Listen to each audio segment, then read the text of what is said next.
오늘은 영적 전쟁 시리즈 5번째 시험이라고 하는 제목입니다. 지금까지 영적 전쟁 시리즈 설교를 요약하면 이렇습니다.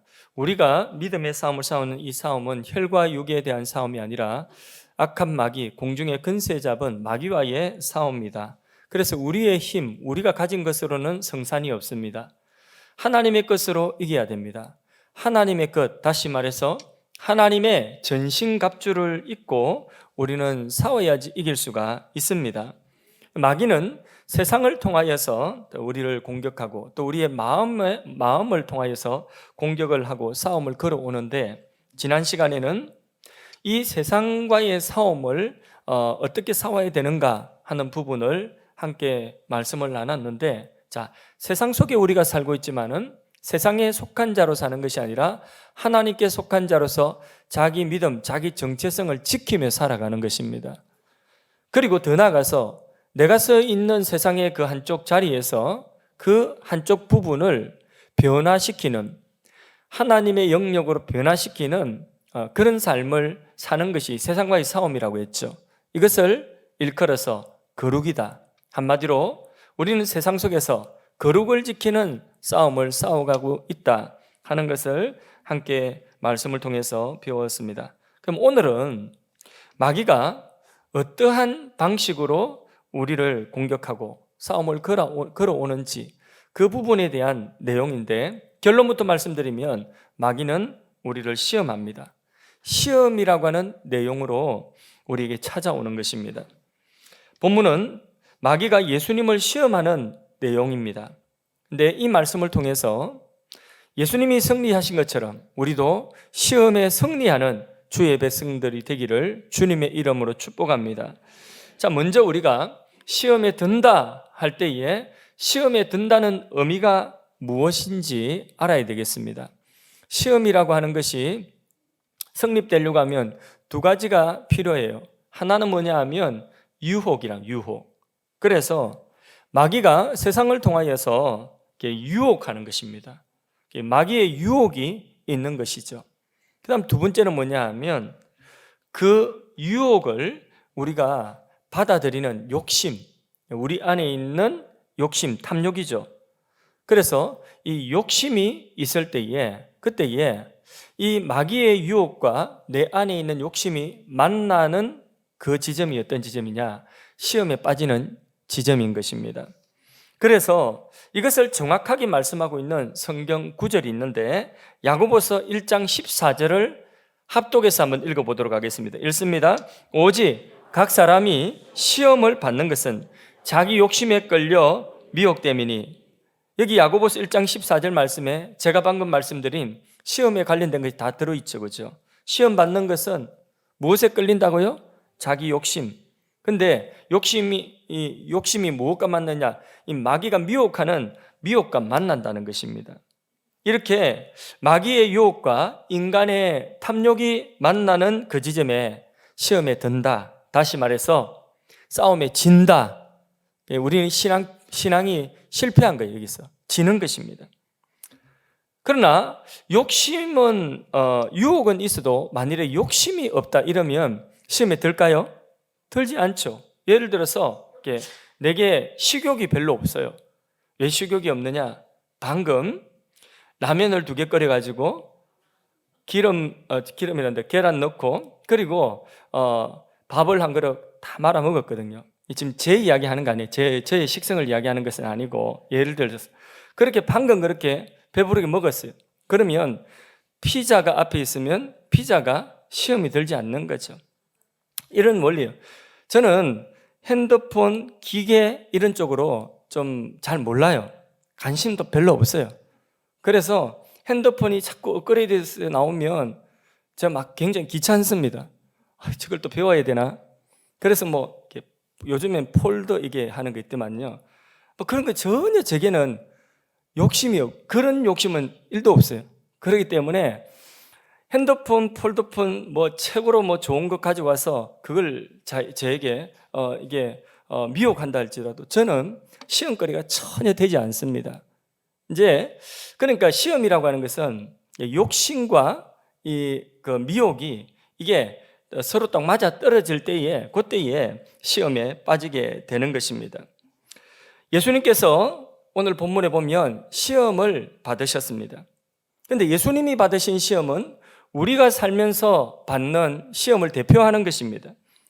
우리도 이런 시험을 받을 것이라고 예수님께서 미리 실제를 보여주시는 거예요. 예수님이 이기신 것 같이 우리도 시험을 이겨야 될 것입니다. 예수님은 육신으로 이 땅에 오셨습니다.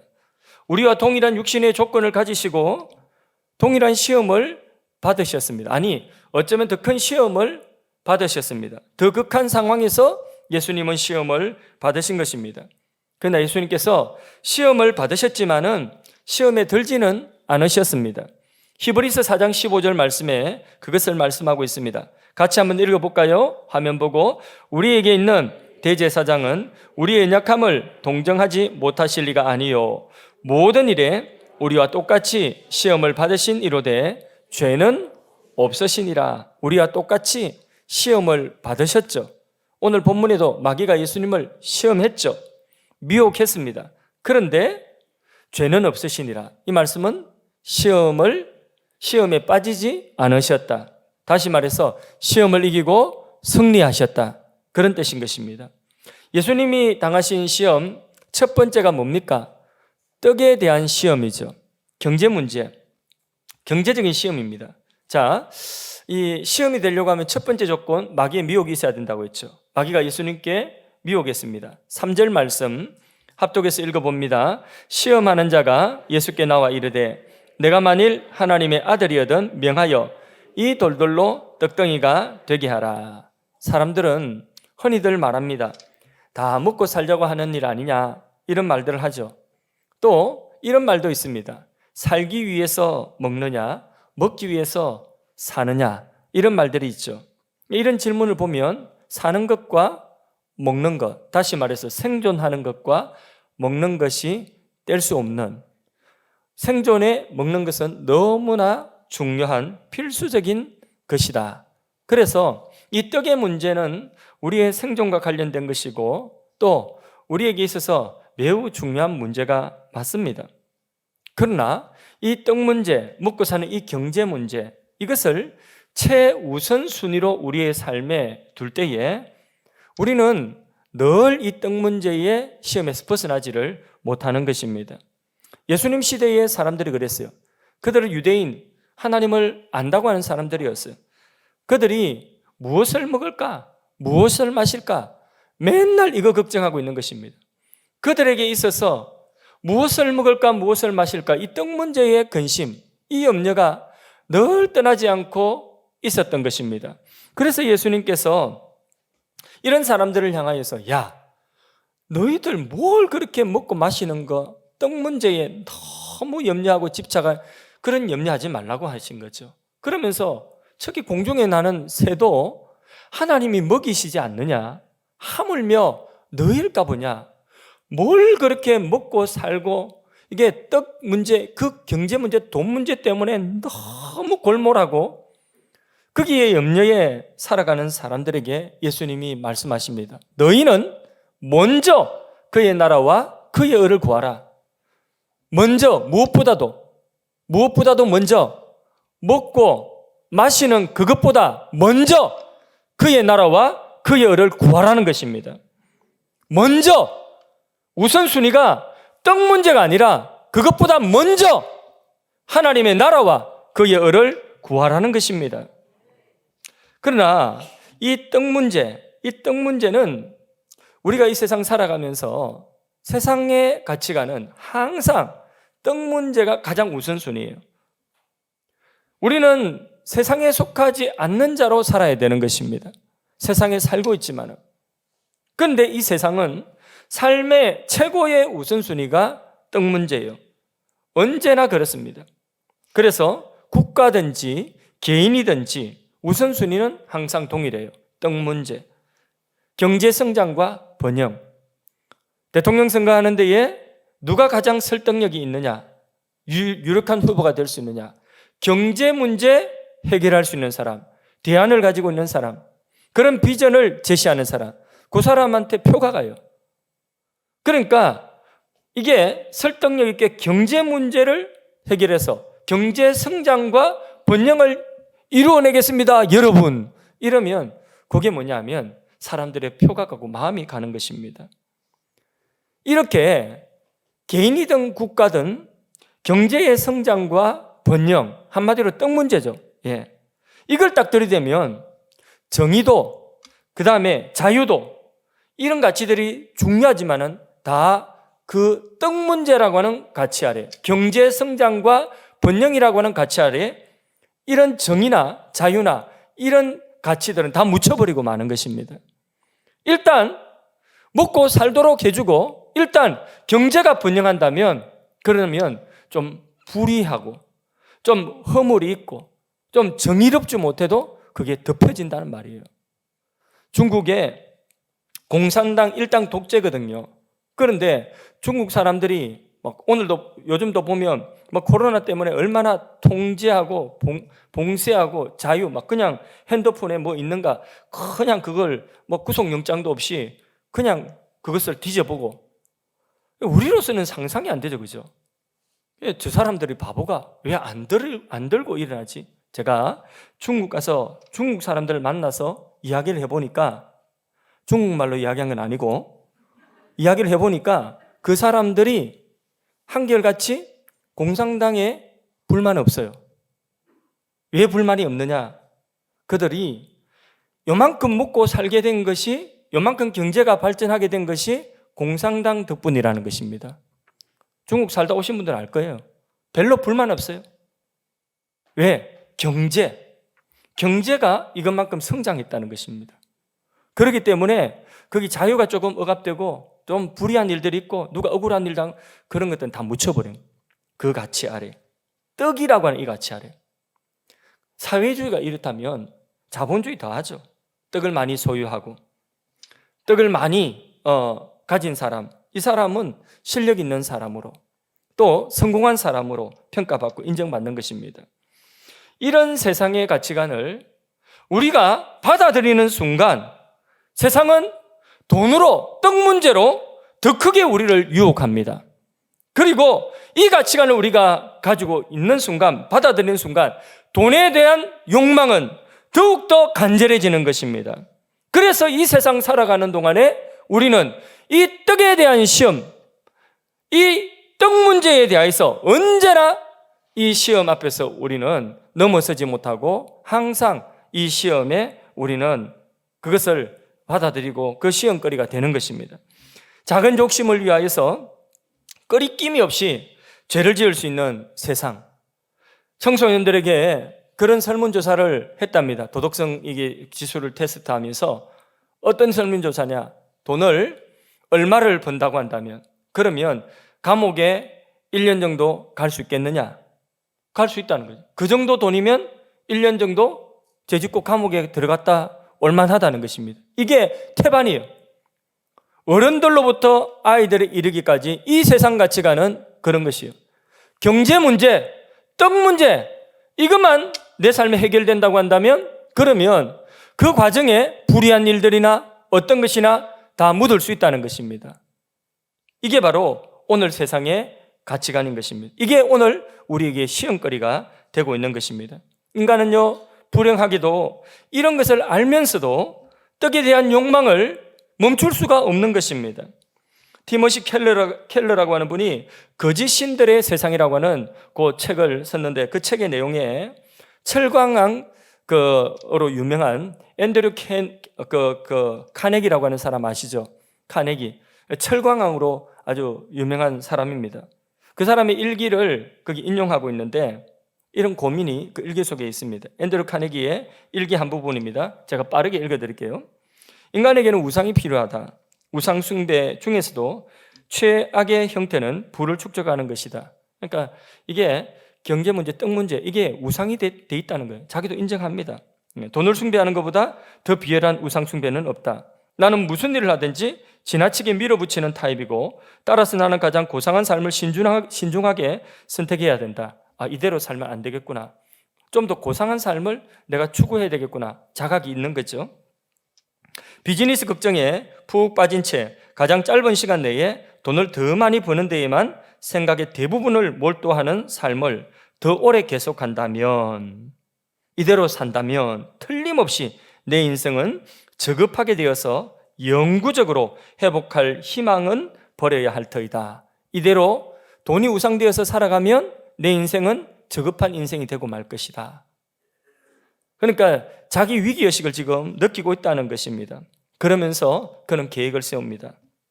나는 35세 은퇴할 계획이다. 그 다음 2년 동안은 매일 오후에 공부를 하고 체계적으로 독서를 하며 보내고 싶다. 이런 자기 계획을 한번 일기에 기록해 보는 것이죠. 그런데 이 철강한 카네기가 자신의 말대로 35살 때에 계획대로 일을 멈추었을까요? 아니죠. 절대로 멈추지 못하죠. 멈출 수 없었습니다. 멈출 수 없었던 그 아쉬움 때문에 그가 멈추고 책을 읽으면서 인생을 생각하고 조금 더 고상한 삶을 살고자 했죠. 그런데 멈추지 못했으니, 그렇게 살지 못했으니 책도 많이 못 읽었겠죠, 그죠? 그러니까 그의 마음속에 아쉬움이 있어서 뭘 했느냐? 도서관을 지어서 헌납했습니다. 도서관을 2069개나 지었답니다. 놀라지도 않네요. 2000개가 넘는데 이런 도서관을 지었다는 거죠. 우리 영종도에 도서관 2개 있습니다. 2069개 도서관을 지었습니다. 그런데 문제는요, 정작 자신의 공장에 자기 회사 공장 노동자들의 임금과 그리고 근무 환경은 고쳐주지 못했다는 것입니다. 그래서 그 열악한 근무 환경 때문에 자기 회사의 노동자들이 사고나 이유를 알 수 없는 병으로 죽는데 평균 연령이 죽는 연령이 40대라는 거죠. 그러니까 이 뭘 이야기하고 있는 것입니까? 자신의 돈에 대한 욕망을 멈출 수 없었다는 것이죠. 예수님께서 이런 마귀의 유혹을, 이 떡 문제를 어떻게 이기셨는가? 이 떡에 대한 시험을 어떻게 이기셨는가? 4절 말씀, 예수님이 승리하신 그 부분을 읽어보겠습니다. 4절 합독하십니다. 예수께서 대답하여 이르시되 기록되었으되 사람이 떡으로만 살 것이 아니라 하나님의 입으로 나오는 모든 말씀으로 살 것이라 하였느니라. 아멘. 예, 이것이 우리의 삶의 우선순위가 되어야 할 줄로 믿습니다. 떡의 시험이 딱 올 때에 마귀에게 우리는 선포해야 돼요. 뭘 선포해야 되냐? 이 말씀을 선포해야 돼요. 사람이 떡으로만 사는 게 아니야. 돈 가지고만 사는 게 아니야. 우리는 하나님의 입에서 나오는 말씀을 따라 사는 거야. 그리고 이 말씀을 딱 선포할 때 이것이 성령의 검이 되어서 마귀의 이 시험을 우리는 이기게 되는 줄로 믿습니다. 이 답을 가진 사람은 시험은 받지만은 이 시험에 빠지지 않습니다. 이 답을 소유할 수 있기를 바랍니다. 물질 중심, 돈 중심, 경제 논리로만 살지 마시고 하나님 말씀 앞세우고 말씀대로 살아가기를 주님의 이름으로 축복합니다. 오늘 그 다짐할 수 있기를 바랍니다. 돈 때문에 신앙 버리고, 돈 때문에 예배 못 드리고, 돈 때문에 헌신 못하고, 돈 때문에 이런 것 저런 것 다 돈이라고 하는 핑계 때문에 하나님 앞에 순종하지 못하는, 그것은 무엇이냐? 우선순위가 벌써 말씀보다 아래에 있는 것이. 두 번째, 권력에 대한 시험이었습니다. 예수님도 이 힘, 권력 가져보라고 하는 시험을 받으셨습니다. 자, 마귀의 미혹이 있죠. 그래야지 시험 되니까. 자, 마귀의 유혹이 찾아왔습니다. 예수님을 높은 산에 데리고 가서 천하만국의 영광을 보여주면서 말합니다. 9절, 마귀가 예수님을 유혹하는 유혹입니다. 9절, 이르되 만일 내게 엎드려 경배하면 이 모든 것을 내게 주리라. 마귀에게 한 번만 절하면, 한 번만 타협하면 천하만국 모든 영광을 너에게 주겠다는 것입니다. 마귀는 우리에게 천하만국의 영광을 주면서 천하만국 영광을 내게 주리라, 이런 시험 안 하는 것 같아요. 그렇죠? 우리는 천하만국하고 어울리진 않는 것 같습니다. 그죠? 예, 이 정도 스케일이 우리가 크지를 못하죠. 그죠? 그래서 우리와 상관없는 말씀, 생소한 말씀으로 여기기 쉬운데 그렇지 않습니다. 좁혀서 우리에게 적용하면 우리도 누군가에게 힘을 가시하고 또 지배하고 소유하려고 하는 그 힘의 욕구가 있다는 것입니다. 있어요, 없어요? 천하를 호령하는 정도는 아니라도 적어도 우리 동네에서는 내 말 한마디만 하면 그냥 떵떵거리는 이런, 적어도 우리 동네에서는 내 힘이 통하는 이런 욕구가 우리에게 있는 것입니다. 동네도 너무 큽니까? 그러면 적어도 우리 골목에서는 내가 잡고 있어야 돼. 우리 골목에서만큼은 내가 한마디 하면 떵떵거리고 이런 힘을 갖고자 하는 그런 소유욕이, 그런 힘에 대한 욕구가 우리에게 있는 거죠. 성경은 이것을 크고자 하는 것이다, 어뜸되고자 하는 욕망이다, 이렇게 예수님 말씀하셨습니다. 세상은요, 이런 욕망이 서로 충돌하는 곳입니다. 그래서 예수님께서 세상 집권자들, 세상 통치자들은 보라, 그들은 임의로 자기 마음대로 권세를 부린다고 그렇게 예수님이 말씀하셨습니다. 그렇습니다. 이 세상은 그렇게 힘을 서로 가지려고 하고, 그리고 힘에 대한 욕구를 가진 사람들이 서로 충돌하는 그런 현장이 바로 세상인 것입니다. 프레드리히 니체라고 하는 사람은 누구에게나 이런 권력 의지가 있다, 이것을 권력 의지라고 표현했습니다. 다스리고 지배하고 이용하고 하고자 하는 그런 힘, 그런 욕구를 권력 의지라고 표현했습니다. 그런데 누구에게나 이런 의지가 있음을 발견했습니다. 깊이 생각하고 인간을 연구하고 세상을 연구해 보니까 이런 의지를 가진 사람이 선과 악을 뛰어넘는 초인이 딱 나오면서 세상을 지배하고 다스리더라는 거죠. 힘을 가지고 선과 악을 초월한다, 그런 초인. 여러분, 선과 악을 초월한다는 말이 무슨 이야기입니까? 지가 하나님 된다는 이야기 아닙니까? 선악과 먹고 타락하게 된 그 아담의 그 욕심이 그 욕심 아닙니까? 그죠? 그러니까 목적을 위해서 악한 수단도 과감하게 쓸 수 있는 그런 권력, 그런 힘. 그래서 권력이 크면요, 그런 힘을 가지면, 그러면 그 권력을 가진 사람의 그 힘이 다 모든 걸 정당화시키는 것입니다. 그 과정에 있는 불의한 일들을 정당화시키는 힘이 바로 그런 권력이라는 거예요. 세상의 힘이라고 하는 것입니다. 그래서 이런 힘을 가진 자를 니체는 초인이라 해서 초인이 세상을 다스린다는 거죠. 정확하게 세상을 파악하긴 했어요. 사람 속에 있는 욕망을 파악을 했습니다. 그런데 이런 가치관을 따라서 세상 사람들은 모두가 초인이 되고자 하는 거예요. 그런 초인이 되고자 불철주야 공부하고, 불철주야 일하고 쌓고, 불철주야 노력을 하고 있습니다. 오늘 여러분, 우리 학생들, 우리 청년들 자칫 잘못하면 이 초인 되고자 불철주야 공부하는 거예요. 딴 거 없습니다. 그러니까 공부하는 것도 이 초인 되고자, 열심히 일하는 것도, 노력하고 수고하고 뭔가를 익히는 것도 힘을 길러가서 초인 되고자 하는 것입니다. 이런 인간의 욕망은 세상에 의해서 날마다 자극받습니다. 눈 뜨면 자극받습니다. 눈 뜨면 동기부여 받습니다. 힘을 길러야지, 이런 생각하는 거죠. 그래서 저렇게 살아도 괜찮아, 멋있어, 합리화하는, 이게 세상의 가치관이라고 하는 것입니다. 이 세상에 속하여 우리가 사는 것이 아니라 세상에 살고 있지만은 이 세상의 가치관을 따라 살지 않는 하늘에 속한 자로 살아가는 것이 오늘 우리가 살아가는 삶인 줄로 믿습니다. 그런데 세상의 이런 문제를 고민하면서 적어도 교회 속에는, 교회 안에서는 이런 권력 구조가 들어오지 않아야 된다.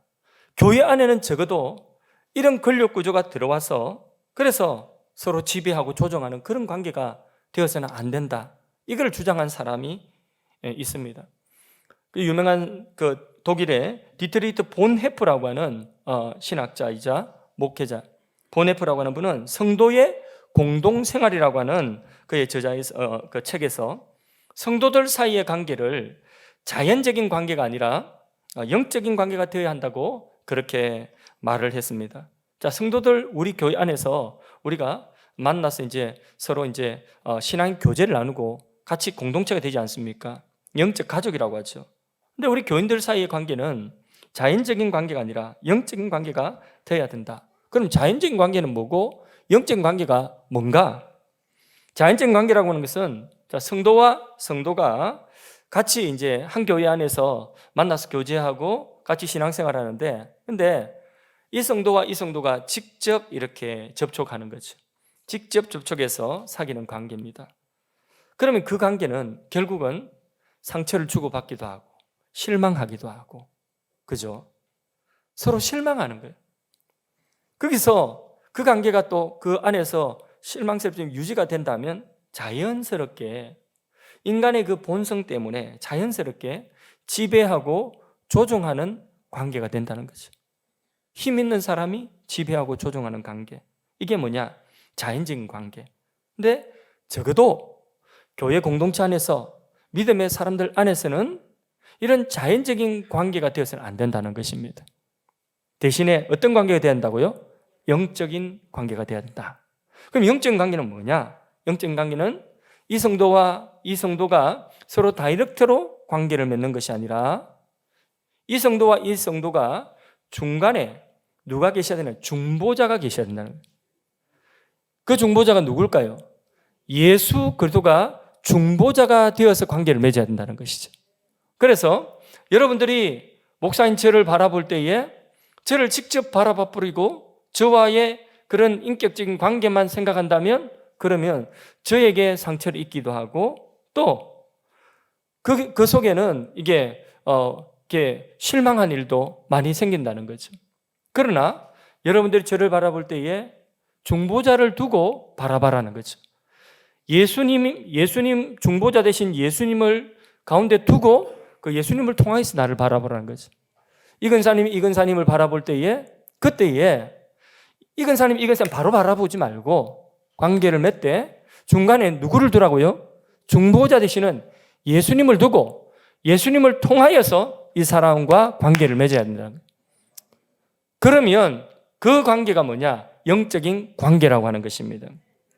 예수님은 하나님과 우리 사이의 중보자가 되실 뿐만 아니라 사람과 사람 사이의 중보자 되심을 믿습니다. 예수님은 원수된 담을 허무셨어요. 지배하고 조종하는 관계가 아니라 섬기고 사랑하는 관계로 만드셨어요. 그렇게 우리를 하나 되게 하신 것입니다.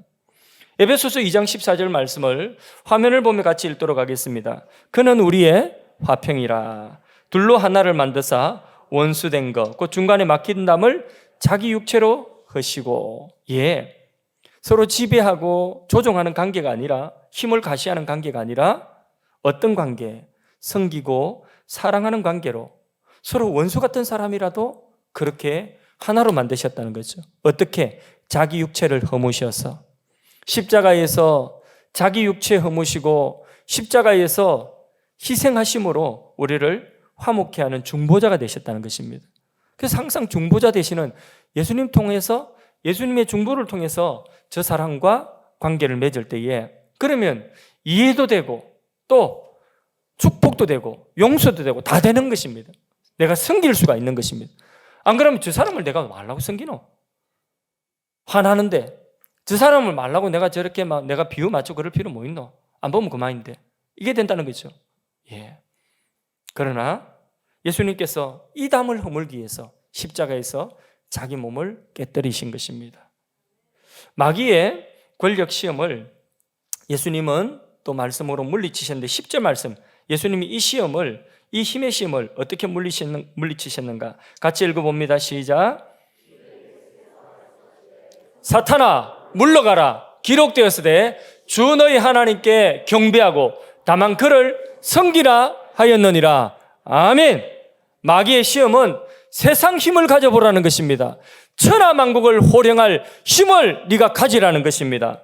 그런데 예수님은 아니다. 하나님이 원하시는 힘, 하나님이 원하시는 그 힘을 나는 갖기를 원한다는 거죠. 하나님이 원하시는 힘은 뭐냐? 어떤 상황에서든지 하나님을 경배하는 힘, 어떤 상황에서든지 하나님께 감사하고 경배할 수 있는 힘, 그게 능력이에요. 여러분, 예배할 수 없는 상황에서 예배하는 것이 능력입니다. 감사할 수 없는 상황에서 감사할 수 있는 그것이 능력인 것입니다. 그 능력, 그게 하나님 원하시는 힘이에요. 또 우리가 어려운 가운데 있다 할지라도 우리가 섬기는 그 힘, 섬기고 희생할 수 있는 그것도 능력이에요. 예수님은 세상이 주는 힘, 세상을 호령하는 그 세상의 힘을 원하신 것이 아니라 그 시험을 물리치시고 대신 어떤 상황에서든지 하나님께 경배하고 섬기는 그 힘, 그 힘을 예수님은 받으셨던 것입니다. 원하셨던 것입니다. 여러분, 이와 같이 우리도 예수님이 당하신 힘에 대한 이 시험을 이길 수 있기를 주님의 이름 축복합니다. 진정으로 하늘에서 큰 자, 높은 자, 어뜸되는 자는 누구라고요? 섬기는 자라 했죠. 많이 섬기는 자가, 많이 섬기는 것이 능력입니다. 그게 성도의 능력인 줄로 믿습니다. 기회 되는 대로 많이 섬기십시오. 몸살이지 마시고. 자, 세 번째 시험은 기적에 대한 시험입니다. 자, 6절 말씀에 보면 마귀가 예수님 또 시험하죠. 네가 만일 하나님의 아들이거든 뛰어내리라. 이런 시험을 합니다. 이 시험은 성전 꼭대기에 예수님 데리고 와서 뛰어내리라는 거죠. 우리 교회 건물도 4층 옥상에, 저 4층 위에 올라가서 저 십자가 종탑이 있는 탑 있는 그 위에 올라가면 더 올라가요. 거기까지만 높은데, 근데 밑에서는 별로 높게 보이진 않지만은 거기 올라가 보면 십자가 위에 그 첨탑 있는 데까지는요 까마득합니다. 그래서 크레인도 작은 것 오면 위에 안 닿아요. 그만큼 높습니다. 근데 저 꼭 높은 이 십자가에서 뛰어내리라는 거예요. 성전 꼭대기에서. 성전에, 예루살렘 성전에 사람들이 많이 모여 있습니다. 그 사람들이 다 유대인들이에요. 누구를 기다리냐? 메시아를 갈망하고 있는 그런 사람들이에요. 근데 성전 꼭대기에서 성전에 뛰어내리는, 성전에서 예수님이 저 십자가 첨탑에서 팍 뛰어내리면 성전에 있는 사람들이 전부 다 비명 지르고 깜짝 놀랄 거죠. 그 비명 소리에 모든 사람들이 다 주목합니다. 예수님이 뛰어내리고 예수님이 떨어지는 거예요. 근데 예수님께서 머리가 깨지고 그런 것이 아니라 예수님이 땅에 닿을 때는 사뿐 내려앉습니다. 그걸 보고 이야, 메시아다. 이런 멋진, 이런 화려한 메시아, 이런 등장을 하라고 하는 것입니다. 이게 바로 뭐냐? 마귀의 예수님을 향한 시험이었던 것이죠.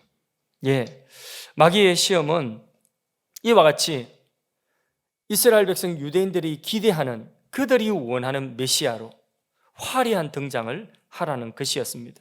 말라기 3장 1절 말씀에 보면 만군의 여호와가 이르노라, 보라 내가 내 사자를 보내리니 그가 내 앞에서 길을 준비할 것이요 또 너희가 구하는 바 주가 갑자기, 어떻게 해요?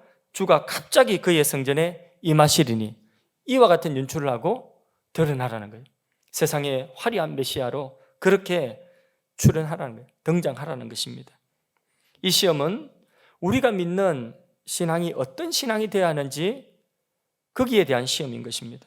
오늘 교회의 문제는 뭐냐? 사람들의 기대에 맞는 화려한 예수님, 사람들의 입맛을 맞춰주는 그런 하나님을 믿는다는 것입니다. 소위 말하는 번영신학, 지옥도 회개도 죄도 지적이 없는 긍정신학, 사랑의 하나님이 지옥을 만드실 리 없다, 긍정신학. 그래서 미국에서 이런 긍정신학, 번영신학이 우리는 한국 교회에도 많은 영향을 미쳤죠. 이런 신앙의 라인은요, 그냥 세상에서 복 받는 것, 그게 신앙의 전부인 것입니다. 오늘도 이 세상 사람들과 똑같이 세상에 복 받는 것, 세상에서 형통한 것, 이것이 우리 신앙의 목표가 되어버린 그런 변질된 신앙들을 우리는 많이 볼 수가 있는 것이죠. 그래서요, 리차드 도킨슨 같은 무신론자는 만들어낸 신이다, 그런 책을 썼어요. 기독교를 비판하고 교회를 비판하면서 만들어낸 신, 이 뭐예요?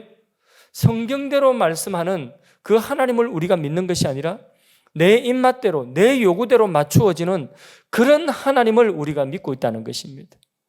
그런 하나님을 우리가 만들어서 섬기고 있다는 것입니다. 성경이 말씀하는 하나님에 대해서는 우리가 무시하는 거죠.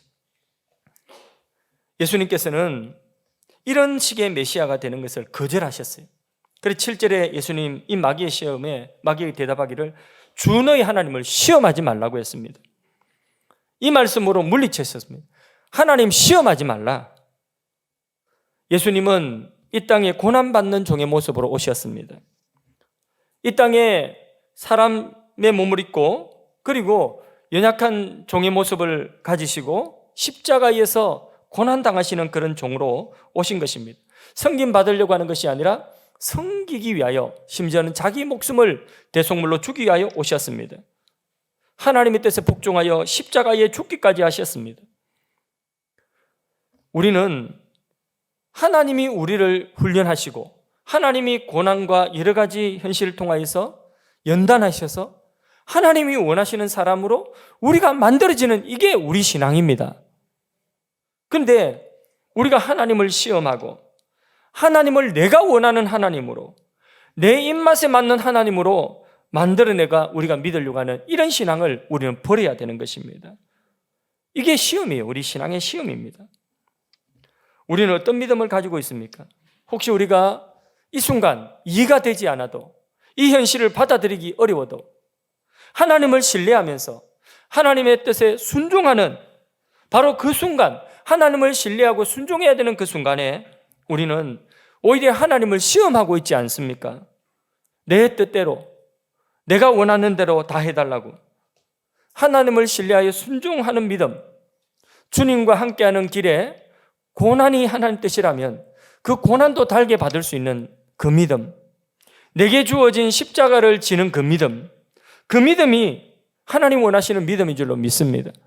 그게 아니라 내 마음대로 믿으려고 하는 신앙, 10년, 20년을 믿어도 자기 중심, 자기 뜻, 이걸 끝까지 포기하지 못하고, 자기 자아를 십자가에 못 박지 못하고, 자기 감정, 자기 뜻대로 자기가 원하는 신앙생활을 하려고 하는, 이게 바로 우리 신앙의 시험인 것입니다. 묵묵히 일을 하고 자신을 드러내고 자랑하려고 하지 아니하고, 오히려 화려한 그런 나의 어떤 모습, 이걸 자랑하려고 하지 않아요. 자신의 자리에서 알아주지 아니하여도 자신의 몫을 감당하는 그런 신앙 되기를 바랍니다. 말씀을 맺습니다. 3가지 예수님 당하신 시험, 우리가 세상 살면서 당하는 시험입니다.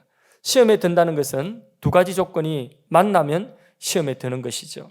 하나는 마귀의 유혹, 이건 언제든지 있습니다. 하나는 뭐죠? 이게 문제죠. 우리 안에 있는 탐욕, 욕심이라는 거죠. 재물에 대한 것, 또 힘에 대한 것, 또 내 맘대로, 내 뜻대로 내가 나 자신을 드러내고자 하는 것. 여러분, 시험을 받지만은 시험에 들지 않는 믿음으로 서기를 바랍니다. 예수님께서 날마다 이렇게 기도하라고 했습니다. 우리를 시험에 들게 하지 마옵시고, 주님 가르친 기도예요. 우리가 모든 시험에 모든 죄를 범하는 것이 아닙니다. 자신이 약한 1-2가지 그 욕심이 있습니다. 그 욕심 때문에 시험에 드는 것입니다. 유독 약한 그 부분, 반복되는 그 실수, 넘어지는 그 자리. 성경에 아브라함도 그랬습니다. 반복적으로 자기 아내를 누이라고 속였죠. 자기 안전에 대한 두려움, 그게 아브라함에게 이게 약함이었죠. 야곱은 어떤 것을 성취하기 위해서 과정을 무시했죠. 그래서 과정에 속임수 쓰고 이런 것들을 계속했었죠. 이게 야곱의 이게 약함이었죠. 모세는 순간적인 감정, 분노, 이것 때문에 가나안 들어가지 못했죠. 기도원은 경솔한 말, 함부로 그냥 경솔하게 내뱉던 그 말, 그래서 자기 딸을 갖다가 번제로 바친 이 어리석고 미련한 짓을 하게 된 거죠. 그 말 때문에 그래요. 그 말의 실수가 많은 거죠. 삼손과 다윗은 정욕, 또 바리새인들은 가식과 질투, 가룟 유다는 탐욕, 돈 욕심, 세상을 사랑하여서 이 세상을 향하여 간 대마, 이 세상 사랑하는 것. 우리도 우리에게 약한 어떤 부분이 있습니다. 예수님 당하신 시험 가운데서 이 3가지 중에서 우리가 약한 부분들이 있습니다. 각자에게 주어진 삶에서 항상 우리는 이 부분을 공격받기가 쉽습니다. 마귀는 늘 시험합니다. 그러나 시험에 빠지지 않도록 우리 안에 있는 우리의 그 옛 자아를 십자가에 못 박고 승리하기를 축복합니다. 시험을 받지만은 시험에 들지 않고 승리하는 저와 여러분 되시기를 다시 한번 주님의 이름으로 축원합니다. 세상 유혹 시험이 찬양하겠습니다.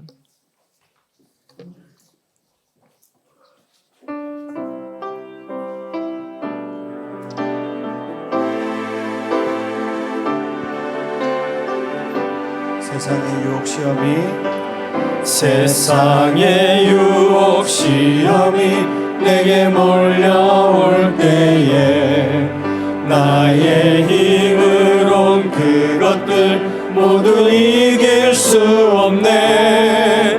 거대한 폭풍 가운데 위축된 나의 영혼 어찌할 바를 몰라 헤매이고 있을 때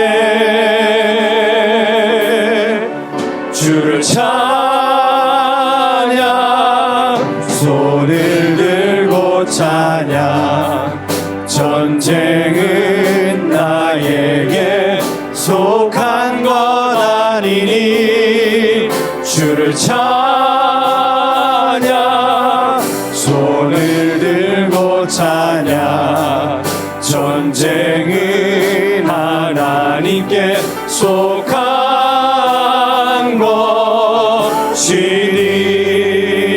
것이니 거짓과 속임수로 가득 찬 세상에서 어디로 갈지 몰라 머뭇거리고 있네.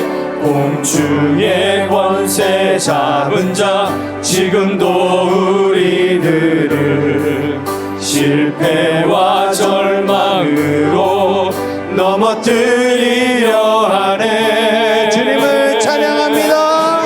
주를 찬양 손을 들고 찬양 전쟁은 나에게 속한 것 아니니 주를 찬양 손을 들고 찬양 전쟁은 하나님께 속한 것이니 주위를 둘러보면 주위를 둘러보면 아무도 없는 듯 믿음의 눈을 들면 보이는 분 계시네. 지금도 내 안에서 역사하고 계시는 사망과 어둠의 권세 물리치신 예수님. 아멘. 주를 찬양 손을 들고 찬양 전쟁은 나에게 속한 것 아니니 주를 찬양 손을 들고 찬양 전쟁은 하나님께 속한 것. 주를 찬양합니다. 우리의 두 손을 높이 들고 주님을 찬양합니다. 오직 주님 홀로 영광 받아 주시옵소서. 전쟁은 나에게 속한 것 아니니 주를 찬양 손을 들고 찬양 전쟁은 하나님께. 우리 마지막으로 한 번 더 고백하겠습니다. 주를 찬양 주를 찬양 손을 들고 찬양 전쟁은 나에게 속한 것 아니니 주를 찬양 손을 들고 찬양 전쟁은 하나님께 속한 것이니. 우리의 힘으로는 우리 안에 있는 이 욕망을 이길 수가 없습니다. 이 탐욕을 버릴 수가 없습니다. 하나님 전신갑주를 입고 하나님 성령의 능력을 의지하고 하나님의 진리의 말씀을 의지하고 주님께 은혜를 구합시다.